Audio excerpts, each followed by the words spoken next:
In life, difficult situations and circumstances will happen to each and every one of us at one stage or the other. However, despite the tough times, each one of us is given a gift or a set of gifts that will help us get through the rough and tumble. Sadly, for many of us, we never know just how much help has been given to us. However, a chosen few will recognize that gift and ride that wave for life. And we're living out loud with Priscilla and Natalie. We get to step into their wonderful world of words next.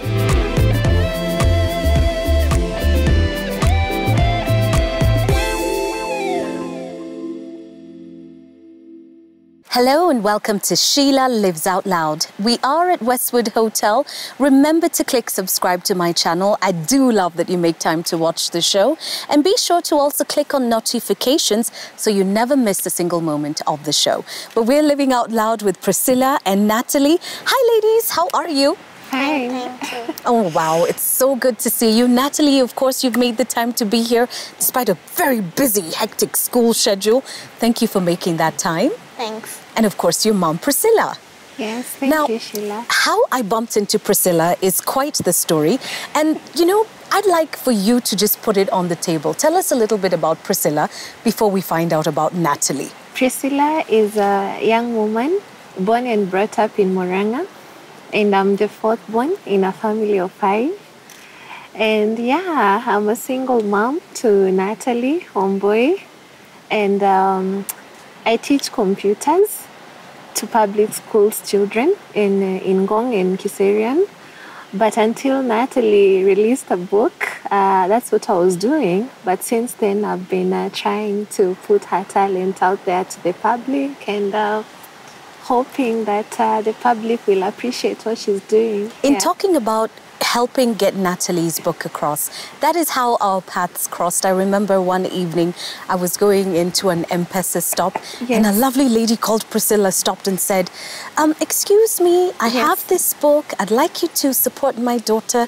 And so I picked up a copy of the book. I think we've got it here. Natalie's poems. And you told me my daughter is a writer. And you said she's 8 years old and she's writing and we'd really love to tell the world about what she's doing. So Natalie, how do you feel when you write?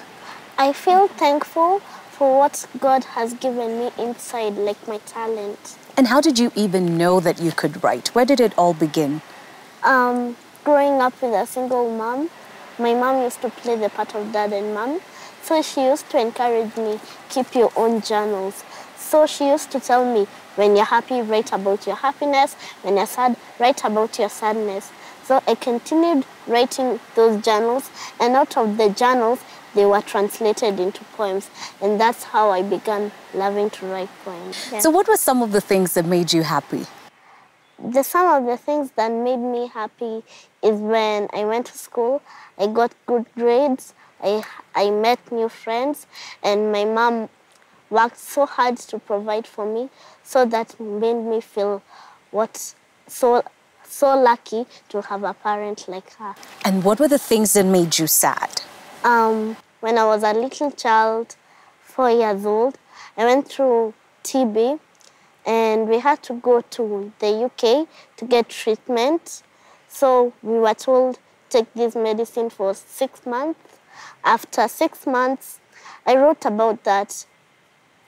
Those journals were translated into poems. So I wrote those poems to encourage other people who are sad not to feel alone. Oh, wow.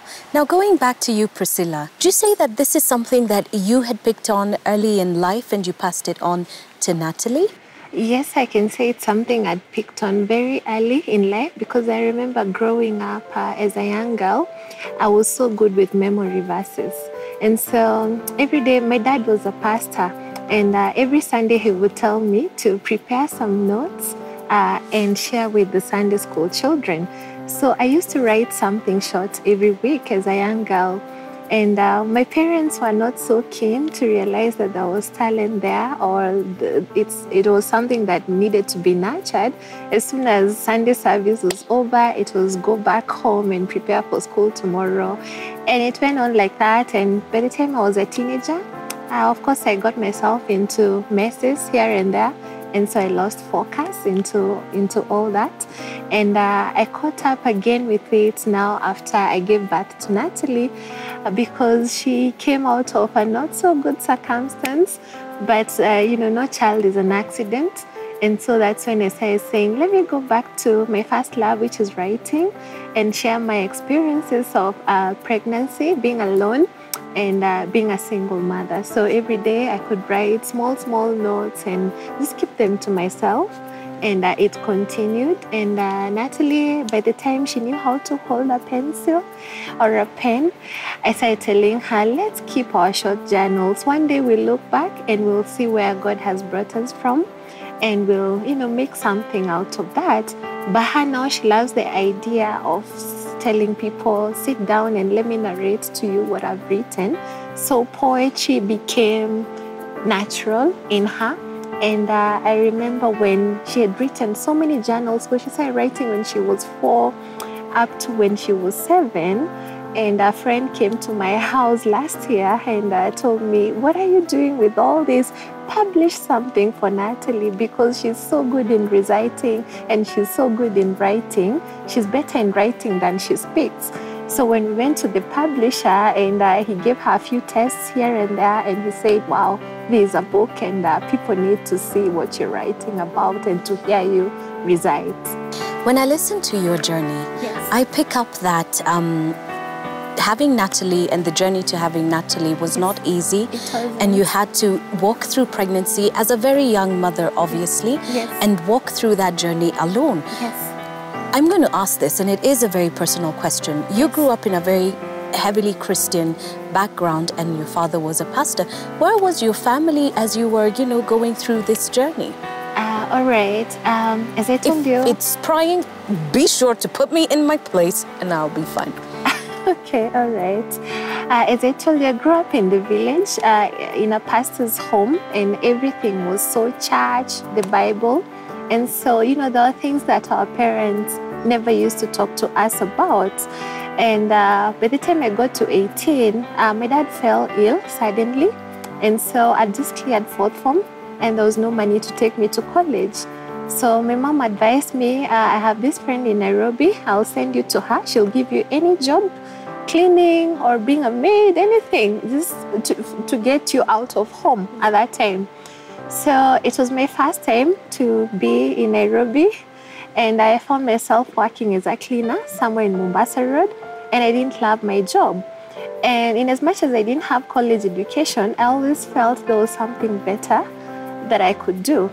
So every evening I would write a CV and go around people's offices asking them for a better job, like a secretary, a receptionist. I used to think, wow, when I get a job, I'm going to pay for my college. So I met this guy one day in a parking lot, and I wasn't so shy to tell people that I need a job.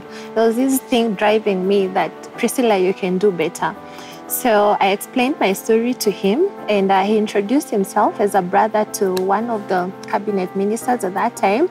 So he was coming from this huge political family. And so I believed him. Everything he was telling me, I'll find you a job, I'll find you this and that. As long as you get into a relationship with me, I'll do it for you. So I found myself starting to date him. I didn't know what dating was at that time. And by the time we had our second and third date, I had already messed myself. And there was nothing promising, and he was taking advantage of me. Every time he would meet me, we would arrange to meet in the evening, and I didn't even know that he was someone who was a family man, and he would just take advantage of me. And a few months later, 3 months, I found myself, I had conceived. And so it wasn't easy at all. Once I told him that I had conceived, he didn't want to pick calls again. He didn't even want to see me. I remember going to where he was working, and he sent the receptionist to tell me that he wasn't around that day. And I felt so alone. And, I shared that I was going to some nice church in Nairobi, and I shared my story with the pastor at that time. And he was so touched, and we even took action against the man, legal action. But, you know, with his mind of where he was coming from, nothing serious happened. So, you know, people told me, don't worry, just move on with your life. You're so young, because I was 20 at that time. And just try to tackle life now on your own. So it was very hard, Sheila, because when I was 4 months, I lost my cleaning job. And so I did not know what to do. And I had to go back home and tell my parents what had happened. And my dad was so unwell at that time. And my mom and my siblings had all this pressure on them because of what was happening with my dad. And so they didn't want me to add more problems to them. So I remember my brothers were so harsh on me, and they told me, you know what, from now you're on your own. You went to Nairobi, you did what you did, and just go find your own life. Don't add more problems than the ones that we have. And also, my mom, there was nothing she could have done. I felt so much of a disgrace, especially to my dad, who had a lot of faith in me when I was a young girl. And I just had to leave. So I left. Reaching Nairobi, I couldn't even pay rent for another 1 more month. So the landlord was so impatient with me, threw me out, and I found myself in the streets.